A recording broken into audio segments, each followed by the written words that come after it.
The Sports Love Life Show is brought to you by Dr. Paul Ross and his amazing foot cream. Amazing doctor, amazing cream. Give your feet the very best with Dr. Ross's amazing foot cream. It's the Sports Love Life Show with Jamie King and Dr. Judy Ho. He's a former national championship winning football coach. She's a world-renowned clinical and forensic neuropsychologist and relationship expert. Together, they make an unbeatable team. This week's special guest from Michigan State University, former NFL wide receiver, kick returner, and special team star, Devin Thomas, formerly of the Washington football team and New York Giants. Let's join Jamie King and Dr. Judy Ho. And welcome everybody to another edition of the Sports Love and Life Show. And we are so excited tonight to have with us the outstanding former wide receiver, kick returner. He did everything as a high school player and at college at Michigan State. By the way, Devin, I'm wearing, in honor of you, the Michigan State colors, so I wanted to start off properly. And, of course, what a great career you had in terms of your high school career. You attended, of course, high school at Canton High School. As a senior, you played wide receiver, running back, quarterback. You did everything but drive the bus. Was there ever a doubt that you would play wide receiver, or was there something else you felt maybe even better in high school that you thought you might ascend to through the college and pro ranks? Oh, yeah, most definitely. It was a tough decision for me once I left high school, what position I was going to play. I was stuck between playing, cornerback or defensive back or wide receiver when I was going to college. When I went to the All-Star game after high school, I think that's when I made my decision. I went in as a wide receiver, and we played at the University of Michigan's stadium, and I put up some good numbers and everything. I came second all time in the All-Star game for receiving yards, and I almost broke Brandon Edwards' record. Wow! So that really made me think, okay, I can really do this, even though my team in high school was a primarily run offense, a wing T. But I still was in love with playing defensive back because my favorite player was Charles Woodson. So it just was tough to make that choice, but I chose receiver, and it paid off pretty well. Fantastic. It sure did. We'll get to that in a minute. I want to thank, of course, our co-host, Dr. Judy Ho. She's filming a documentary. She sends her very best. And our outstanding producer, director, Rob Matea. We want to thank him for tonight for all he's doing for the show. You attended Coffeyville Community College. Now, you didn't go straight from high school to, of course, Michigan State. You had a stop over there. And can you talk to players out there about your situation? And you had that extra year to prepare.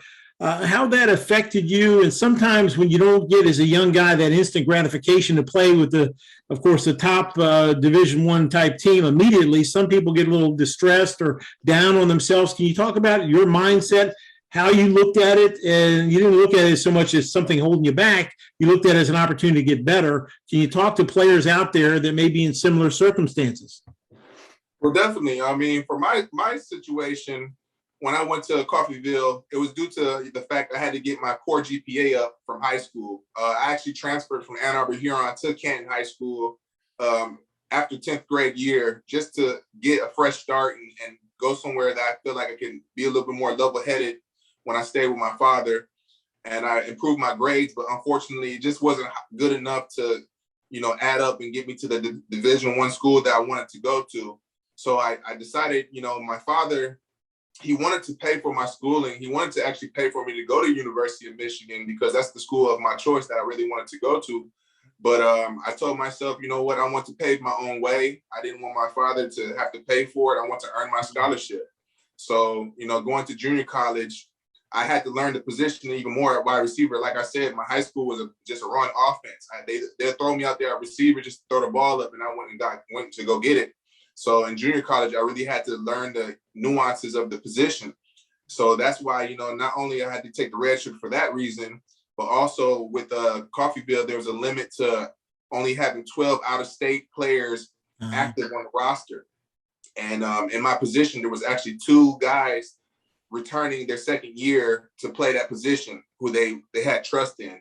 So I had to sit back and learn the position some more and build my skills up even more.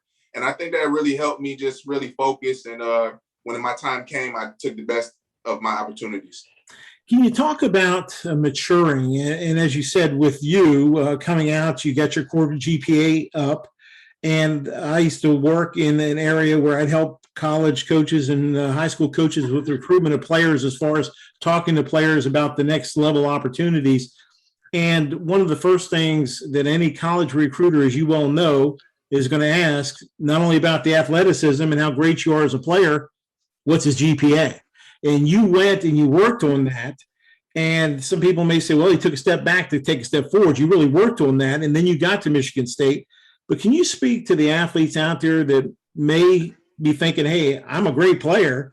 I don't have to do it in the classroom as much, but how much intelligence is needed to play the game because there's so many nuances to it. Can you talk about that in terms of the importance of education overall? Oh, yeah. I mean, it's a two-way situation when it comes to the education part. I mean, first of all, you want to be able to get an education because you want to have something to fall back on in case, your career doesn't take off or you get hurt.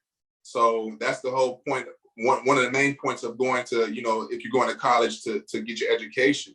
But another point is, as far as the game the game itself, you really need to know how to study. You need to know how to prepare.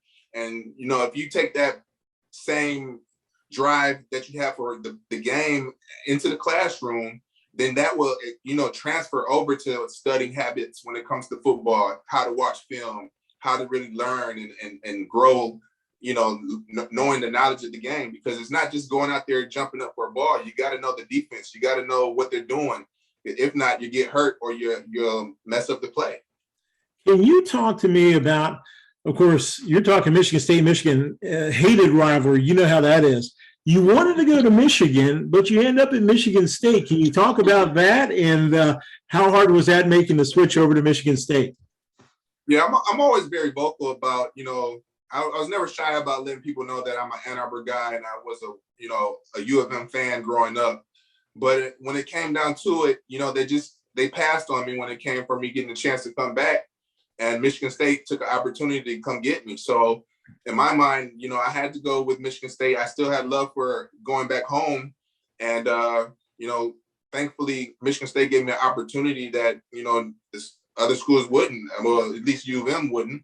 And, it was a great situation for me. I mean, I couldn't wish it any other way. I'm thankful to be a Spartan. I'm always going to be a Spartan. And go green. The Sports Love Life Show is brought to you by Cremo and their fine line of skin creams, body washes, colognes, beard products, shave creams, and more. Cremo, astonishingly superior. Can you talk about your decision, your senior year at Michigan State? Many people thought, obviously, you could have been a number one pick. You were going in that direction in terms of your future. You opted to say, you know what, for the 2008 draft, I'm going to go ahead and forego my senior season. Was that a tough one for you with the big money that you could have had even more? You did great for yourself, but did you think about it long and hard? Was it a really tough decision to forego that senior year at Michigan State? It was definitely a tough decision. But, to be honest with you, I was dealing with a lot of pressure on me. I was dealing with having a new baby on the way. I was dealing with agents coming left and right, trying to get my attention to come out of college. And, obviously the glam and the fame of NFL and the opportunity for the money was right there at my doorstep. So it was tough. Looking back on it, I know what I passed up on as a senior. And I live with no regrets. But I know what I could have did senior year. It would have been some nice things, but I had to make a tough decision. And I just felt like with what I could do, I knew that I had the potential and the talent to take it to the NFL. And if I had the right situation, I could blossom in the NFL as well. And that's just, I had to go with my gut. And I rolled the dice and I said, I'm going to come out my junior year. You were drafted in the second round, 34th overall. That was great for you, of course, by my favorite team growing up. I covered them and worked with them, the Washington Redskins, now the Washington football team.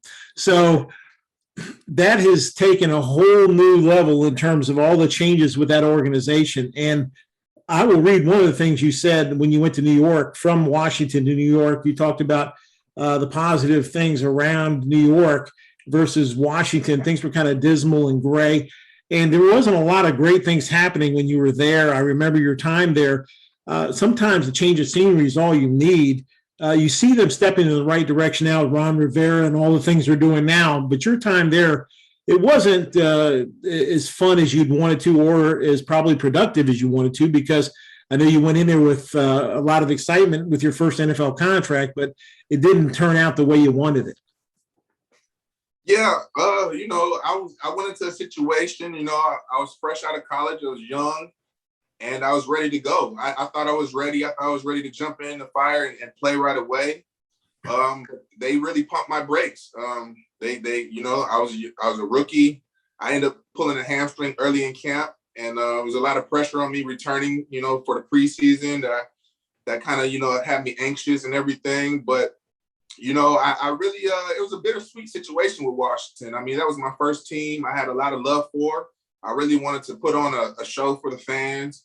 And I really was frustrated just because I felt like, I wish they just could have found a way to get me out there and just let me play. Some people say I wasn't studying or wasn't, I was immature. That's partially true. You could say that. But at the same time, I felt like I was a competitor. I showed a lot of heart and I showed a lot of determination. And I always wanted to win, and I always wanted to strive to keep working hard. And, I think Jim Zorn started to see that in certain situations. He tried to, mix it up and get me in there. And then when Sherman Williams came in and started taking over offensive calls, he started getting me out there a little bit more. But we also struggled, up front. So it was hard. And then also with Jason Campbell learning the West Coast offense, it was a struggle for him as well. So it was a lot of things going on, man. I would get open at times. I couldn't get the ball because of, the reads for Jason. Right. And that was frustrating as well. So it's just, and then, Shanahan came in there. And then by that point, I was feeling pretty good about myself and what I could do. I had other things going on people know about as far as modeling and things of that nature. I got somewhat distracted from just the focus of the game, which I can admit to. And at the time I was young, and I wanted to be famous. I wanted people to know who I was. I wanted to put on a show. I knew I was talented enough to play in the NFL. I could compete with anybody. And I just wanted the opportunity. And if they wasn't going to give it to me, I was going to find a way to be known by people somehow, some way. When you look at different situations, look at Dwayne Haskins, what happened with Washington, getting drafted high, 15, and all the money and accolades that come your way. You were talking about a few minutes ago about the fact that, you're trying to fit in, you're trying to model and do all the things you do. You're a handsome guy. You do a lot of things outside of football. How hard is it for a young guy? In your case, I mean, you look at what you did. You had a 4-year contract for $4.8 million. You have a $2.7 million guarantee for a young guy. And then you're trying to balance a life, a relationship, family, all the things you have going.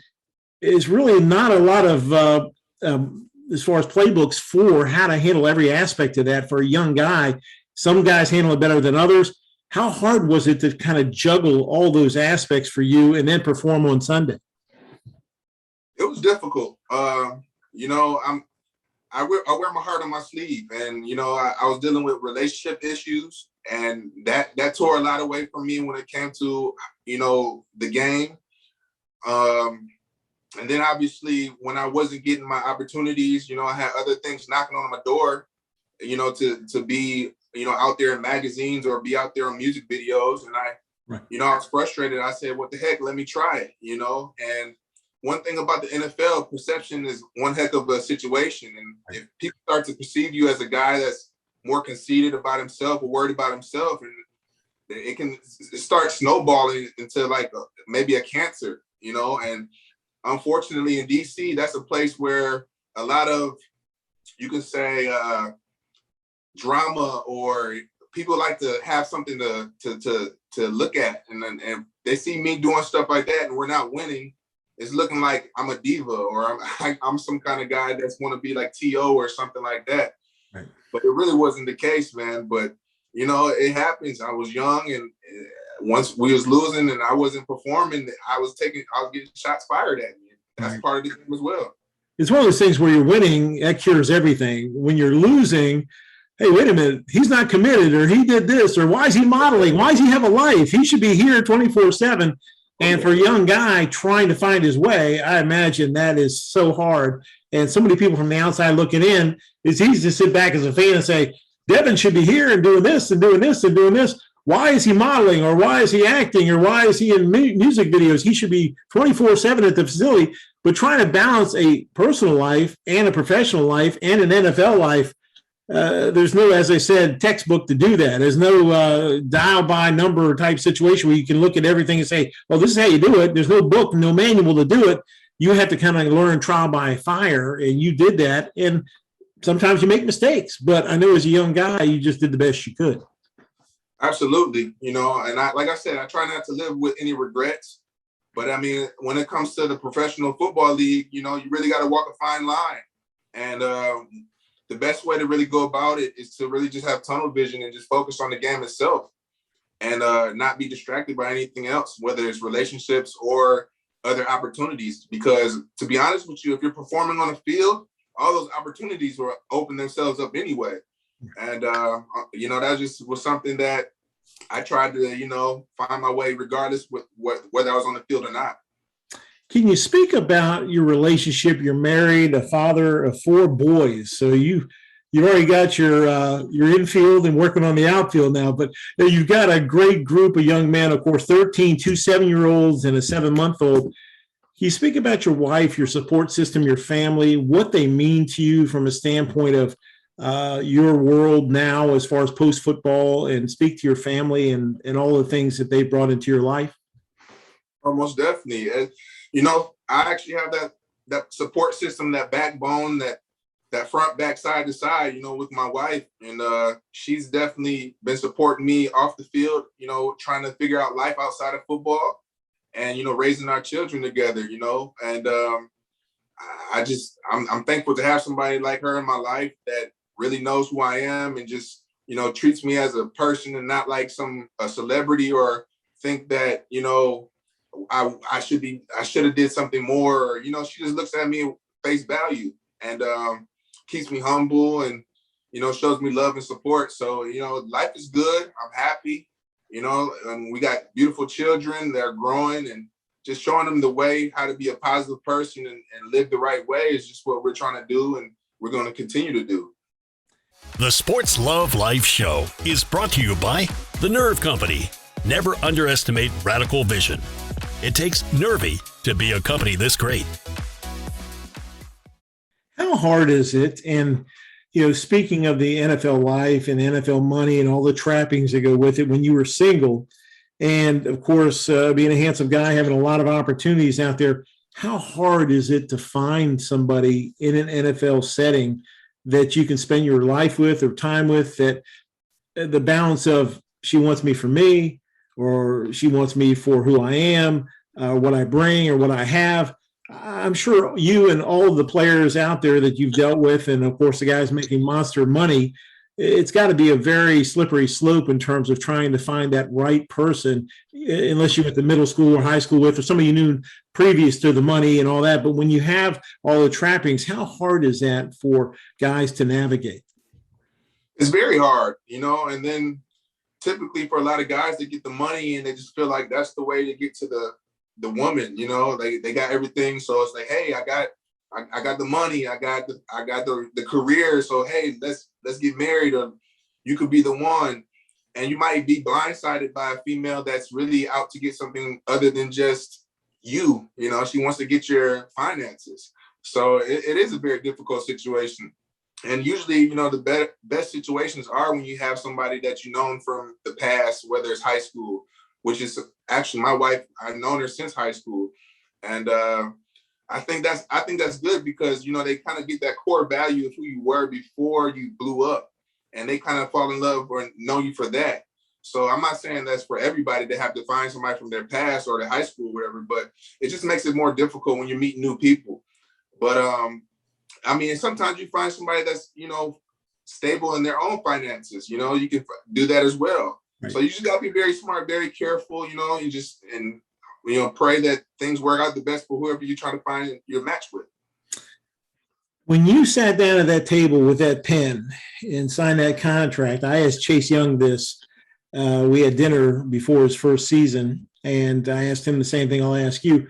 $4.8 million. As you grew up and loved sports and played different sports, and your love of sports goes into high school, then you get to college and you flourish, and then you get drafted and you're signing that paper. What goes through your mind, and what's the feeling when you see $4.8 million with $2.7 million guaranteed, instant millionaire? Can you talk us about that moment and what it meant to you? It meant a lot to me. One thing about it, I was young. I was 21 years old signing that contract.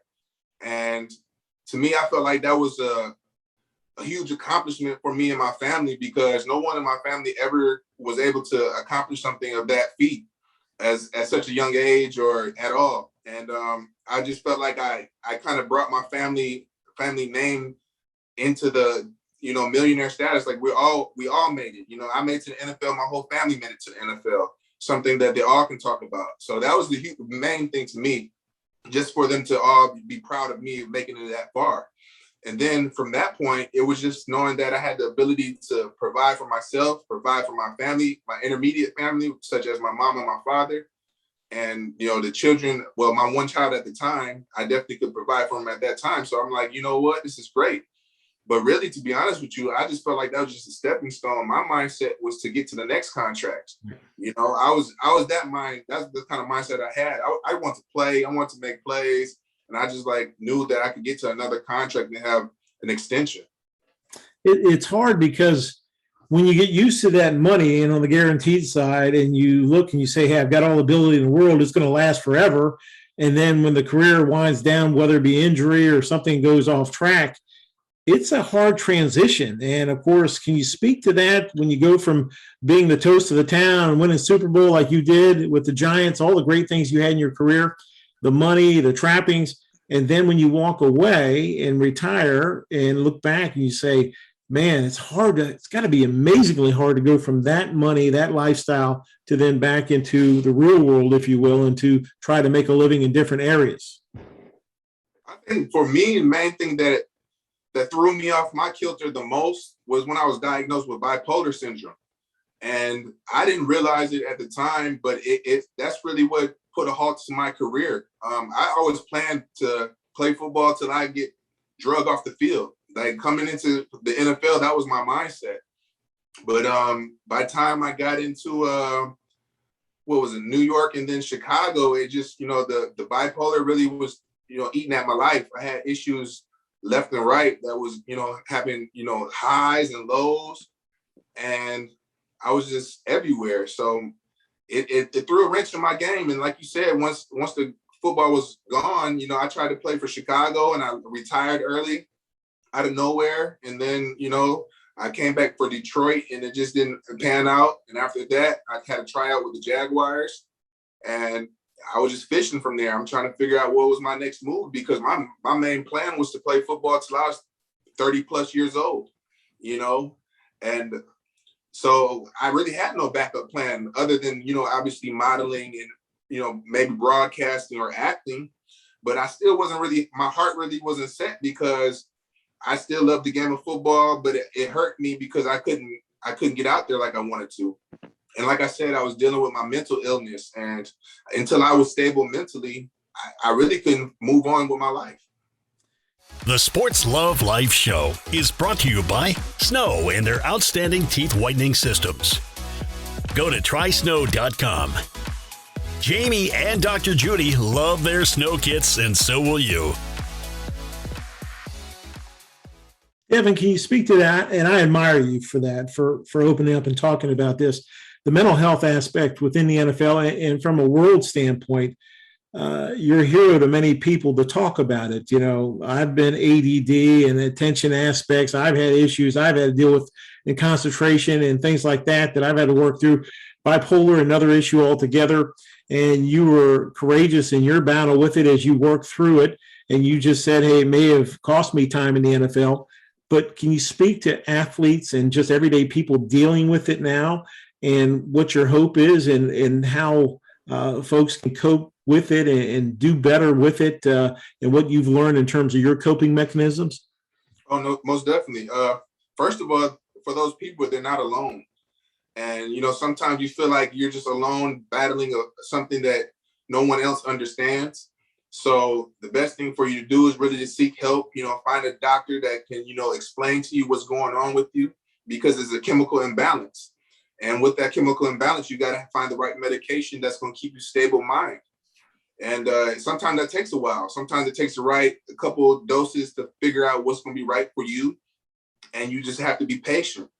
But it's way better than living a life where you just, up and down, left and right, because no one wants to live a roller coaster life in their mind. You want to have that balance and that peace of mind.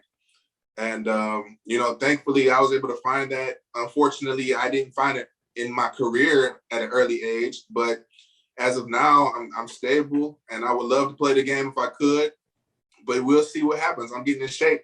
So, Jamie, who knows? I might play a arena or a Canadian football someday. Folks, let me tell you something. I've seen this man recently in person, and he looks like he play today. He is in top shape, looks great, handsome. As I told you, I said you should be in the Men's Health magazine cover. You are ready to go. But let me ask you this. When you get back to the NFL and you look at, of course, the mental health issues, the CTE issues, all the issues there, and I'm not trying to indict the NFL. I love college football. I love the NFL. And, of course, you do for all they did for you. But do you feel, in your perspective, that the NFL is doing enough when it comes to mental health issues? I know they're addressing it, but do you think they're doing enough and did enough for players like you and players today, or do you think they have to do more? I hope they're doing enough. I know I suffered concussions. So, that was always a struggle with me. If it was, from concussions, or is it bipolar? Am I being diagnosed properly? So for me, I'm just hoping that the NFL is doing everything they can. I know they're trying to make the game safer for sure. But there's only so much you can do, only so much you can teach guys how to tackle. But, you still got to react and react fast, and a split second. And guys are moving fast out there. So, it's a tough business, and we kind of all know what we're getting ourselves into. But it's until you make that full head collision and feel it for yourself, that's when you fully understand what's really going on with concussions, because it's no joke. Absolutely. You're 34 years of age. You're still a young man. And, of course, NFL, of course, at 34, guys still playing.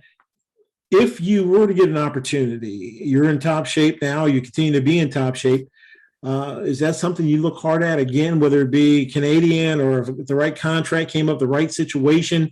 Is this something you've closed the door on? You're still leaving it open and possibly would go back if that right opportunity came about? Oh, I definitely have the door open. Like I said, I'm stable-minded. And for the first time in I would say my career, but I guess you could say my post-career, I'm as focused and tunnel vision as I've ever been. I have no distractions. My family is set. My mind is set as far as being balanced and good with medications. And my spirit is in the right place. And I would love to play somewhere and do what I can to help win a championship. And that's all I really care about, is to win. Let me ask you this. You have 4 boys, 13, 2 7-year-old twins, and a 7-month-old. Do you want them to play football if they ask to play? Is that something you're open to for them, or will you be trying to get them maybe going in another direction? And what do you want them most to take away from your journey? Oh, I would love for my children to play the game if that's what they wanted to do, but I would never force it on them. I want it to happen naturally, just like it happened naturally for me to fall in love with the game.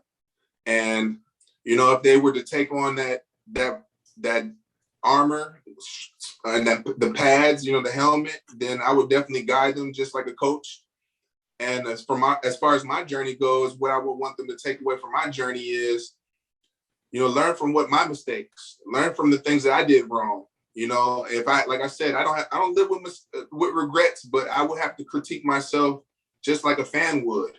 And I would say, well, son, if you want to make it to the highest level, you have to get your grades and stay focused on school. You have to work hard. You have to be humble. Injuries will happen. but you have to keep fighting through those, because sometimes, you think you get hurt and you might want to be done with the game, but you got to fight through it. And also, if you do make it to the highest level, I'll be right there supporting you. I'll be your agent. I'll be your mentor. I'll keep you focused so that all you have to do is go out there and play the game. Study the playbook as much as you can. Learn all the positions. Be an A student in the classroom, in the football room, and as you're watching the film, and be a player's coach. Be there. Be someone the coach can rely on. And I think those are some of the key components that will make you successful. What makes you a great father? What do you, as far as a father figure for your boys, what do you take the most pride in? Well, I would say what I take the most pride in is being a genuine person, regardless of what standard of life you're living. I feel like if you treat everybody the same with respect, then respect will be given back to you. And I live with that. It doesn't matter if you're a janitor, if you're the president, I treat you the same. I look you in the eye, I shake your hand, I smile at you. And as long as you show me respect, I will definitely show you. I will initiate the respect first. And as long as it's both ways, that's the best way to be. Can you speak about your career? And I know you probably didn't have, as you said, due to the bipolar situation, it derailed you in some ways, but you were able to reach the mountaintop. I mean, there's so many great players like Barry Sanders of the world, the Calvin Johnsons of the world, guys that never had a chance to win a Super Bowl championship. You did with the Giants. Of course, the G-Men beat the Patriots in that undefeated Tom Brady group. What an amazing accomplishment that was. Can you speak about your feelings to be called and look down at that world championship ring, Super Bowl championship ring, a world champion, and what that has meant to you as you look back on your career? I mean, it means everything. I know how much hard work, blood, sweat, and tears guys put into the game. I know guys with long careers who weren't able to make that happen. And for me to be on a team that, going into the season, nobody even knew we was going to play. It was the lockout year. So everybody was kind of up in arms, wondering what was going to happen.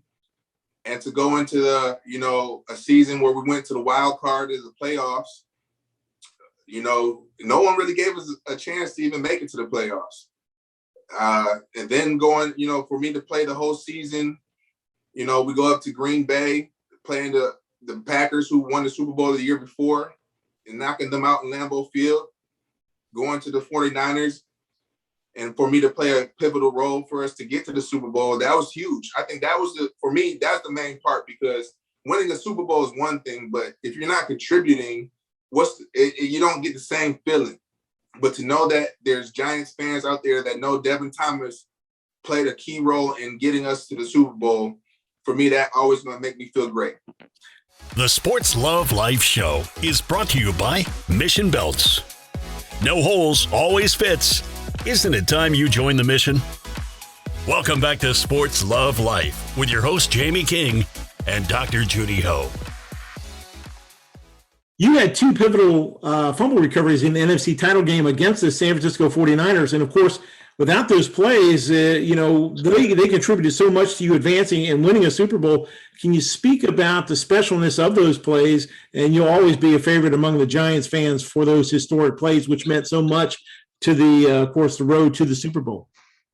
Most definitely. By that point in the time in the season, I knew what my role was. Unfortunately, I wish I could have been more as a receiver, but, they had me playing special teams, and I took pride in that. In that game, I knew how close we were to getting to the Super Bowl. We was right at the edge. And I'm like, I'm going to do everything I can to find a way to make a play. And my hustle, that's one thing I attribute that I always had, is hustle and heart.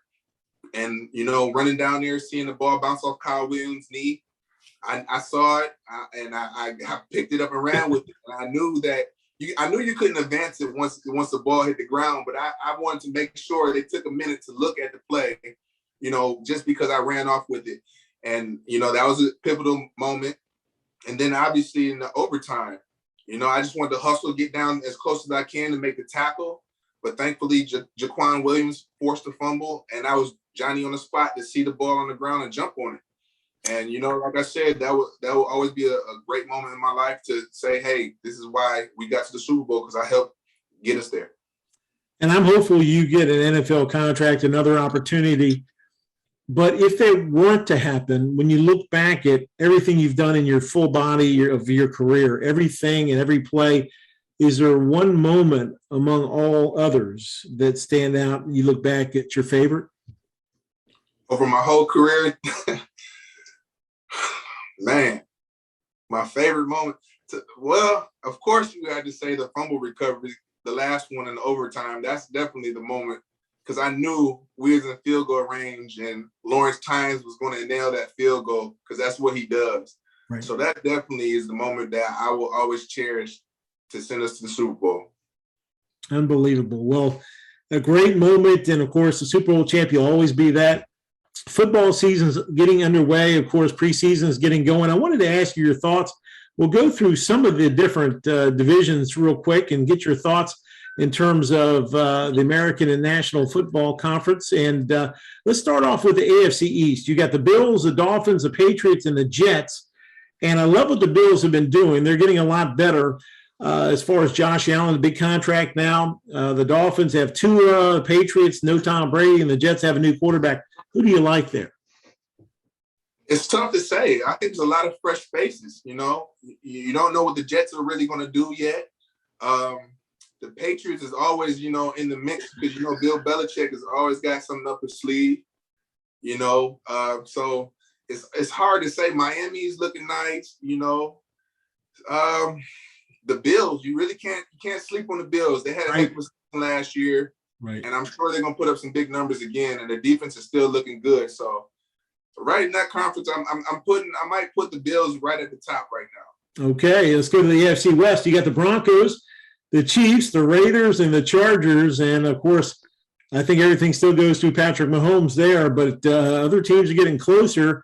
What's your take there on that AFC West? It's going to be a lot more probably competitive than people think. Yeah, I mean, we got to wait and see. We got to see if people got an answer for Patrick Mahomes or not. I think that's the key thing. If somebody figures out how to really slow him down and slow that offense down, I think Tampa did a good job last year in the Super Bowl, so they might have a formula to show other people, so other teams. So we'll have to see. But right now, I'll still have them as a front runner. I agree. AFC North, you have the Ravens, the Bengals, the Browns, the Steelers. And, of course, in that division, Lamar Jackson, he's been an MVP.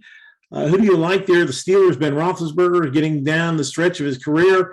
Joe Burrow, Baker Mayfield. There's a lot of excitement in that division. Who do you like?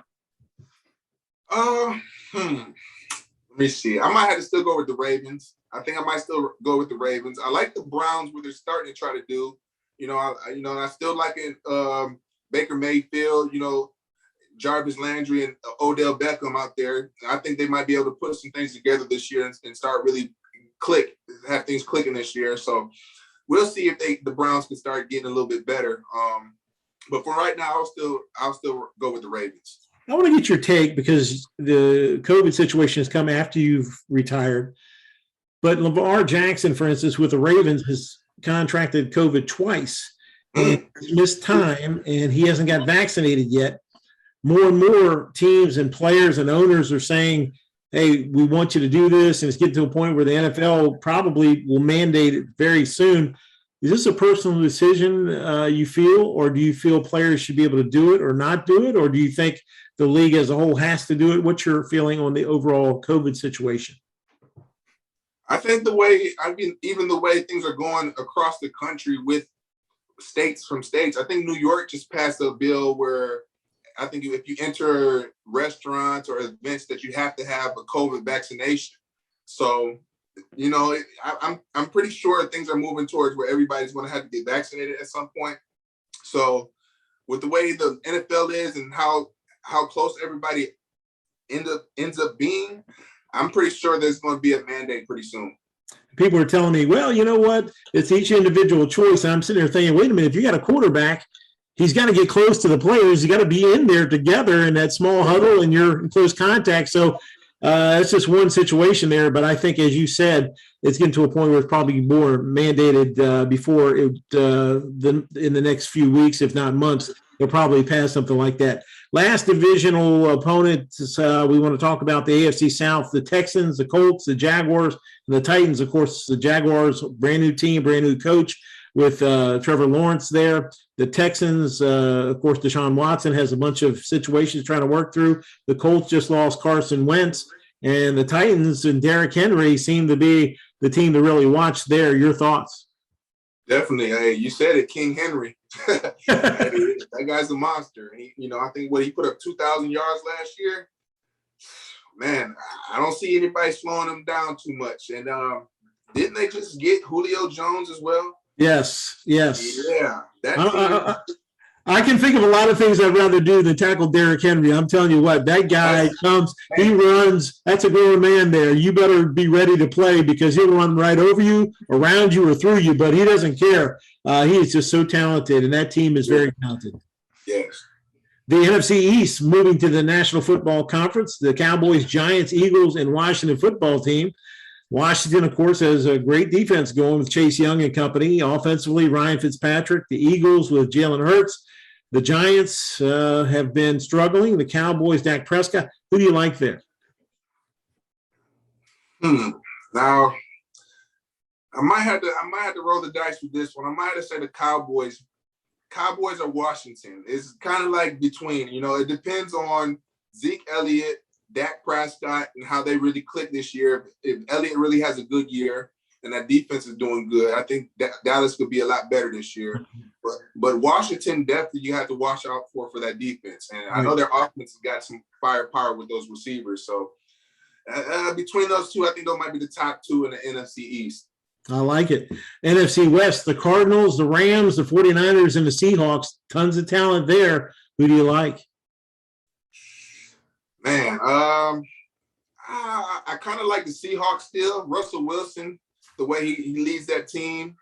And Pete Carroll, I think they do a good job. They've been with each other for a while. I feel like 49ers have, some talent as well, but they have a new quarterback, and we're gonna have to see how he gels. And if I believe it was Kyle Shanahan's over there. Yep. So if he can learn that playbook and get things down, it could be pretty going pretty good with them guys too. So we have to watch and see. Okay, NFC North, you got the Bears, Lions, Packers with Aaron Rodgers, and Vikings. Your thoughts on that division? It's hard to sleep on Aaron Rodgers. He's been doing it for a long time. He's the guy. Chicago's got a new quarterback coming in. The Lions got a new quarterback coming in. The Vikings, they're not bad, but if you had to say who's pretty much the sheriff of that division, you got to go with Aaron Rodgers. You definitely do. And your final division, NFC South, Falcons, Panthers, Saints, and Tom Brady at age 44, the Buccaneers. I think it all goes through Tampa. Your thoughts? Well, you already said it. I'm out here in Tampa, close to Tampa myself, so I'm going to root with Tom Brady one more time and see what they can do. They're the team to beat. I still like the Saints, but I'm definitely going to ride with Tampa Bay. Well, Tom Brady's 44. You're 34, so you still got some gas left in the tank. So that should give you a lot of confidence for maybe a future opportunity. Oh, for sure. Hey, I was watching the Hall of Fame. I've seen the guys going in. Like I mentioned before, Charles Woodson has definitely always been my favorite player, and he played to 39. So, hey, I would love to play for about another 4 or 5 years if I can get on a team. Before I let you go, can you talk about the coronavirus, the pandemic, and we've got racial strife. We've got so much going on in the world today. Can you talk about your hopes for your kids, for the future, what it's been like the last year and a half to 2 years for you and your family, and what you're hoping for going forward? Oh, yeah, it's been a struggle. I think we all across the country, across the world have just been dealing with this situation, and it just came out of nowhere. It shocked us all, shutting things down and putting us all in a position of fear, putting us in a position of complacency, not knowing what to do next. Schools were shut down, businesses were shut down, and now things are starting to operate a little bit better now, but I feel like we just need to make things safer. And, right now the doctors have the vaccinations for us to take. Some people are hesitant about it. Some people aren't. Some people got it. Some people feel better that they got it. But we just got to do our best to protect ourselves. And, personally, I feel like if we get the vaccination, that's just the best thing for us to do if we all can get on the same page. And I just want a safe future for my kids and for everybody's kids and family. So, hopefully things can come to, we find the right vaccinations that keep us safe and COVID disappears. And Devin, it's been an honor having you on the Sports 11 Live show. I want to ask you about your future. Of course, you want to get back possibly in the NFL if that opportunity, or maybe another league. Of course, I talked to you about your modeling and the fact you've done that, and that's potential there. You can still do a lot of that. Where do you want to go? What do you want to do? And where can your fans see you and learn more about what's going on with you in your post-football life?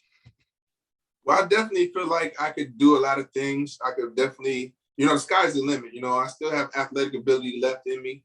And right now I'm pursuing that as hard as I can. I'm working out every day. I'm focused. I'm trying to get my weight to where I can run around and get back to them 4.4s. But if you're trying to follow me, you can follow me on Instagram at Mr. Devin L. Thomas. That's my personal blog, my personal page. And I also have a fan page called Forever Devin Thomas. And, you can just follow me and see my journey, because wherever I go, it's going to be something special. I might start a podcast eventually just so I can speak on certain things and speak on mental illnesses that I've suffered, or just have a general topic for others to come on the show of my podcast. So I got things in the works. So just people need to stay tuned. Devin Thomas is still here. He's still there, not going anywhere. Listen, absolutely had such a fun time with you this hour. And I just want to tell you, from a personal standpoint, I admire you greatly. I think what you're doing in terms of helping others in the field of mental health and mental health issues, that you're talking about it publicly, be very proud of yourself, because you're doing a lot to help people. It's not something that people should hide or be scared about or not talk about. That's when problems really occur. The fact that you're open and you talk about it, and you're talking to young people, you talk to older people, and anybody dealing with this, embrace that, be proud of it, because you've come through it and you know what it has cost you, and you know what you've done to deal with it, and you're helping others. And that's a hero, man. And when you help others in dealing with something that some people are saying, well, it's taboo, I don't want to talk about it, you're talking about it. And I ask you to keep talking about it. Be proud of what you've done so far, because you've done an amazing job, and I wish you the very best. I hope all your dreams come true. I wish you the best for your family. Hope to see you back on an NFL sideline, but I know there's no stopping you, because you've got greatness in you, and I thank you, my friend. Thank you, Jamie. I appreciate that so much, and I'm going to keep doing my best to make you proud. There you go. Devin Thomas, thank you so much, and best of luck going forward. We're going to take a time out. We're coming back. It's more of the Sports 11 Live show after these messages. The Sports Love Life Show is brought to you by Dr. Paul Ross and his amazing foot cream. Amazing doctor, amazing cream. Give your feet the very best with Dr. Ross's amazing foot cream. It's the Sports Love Life Show with Jamie King and Dr. Judy Ho.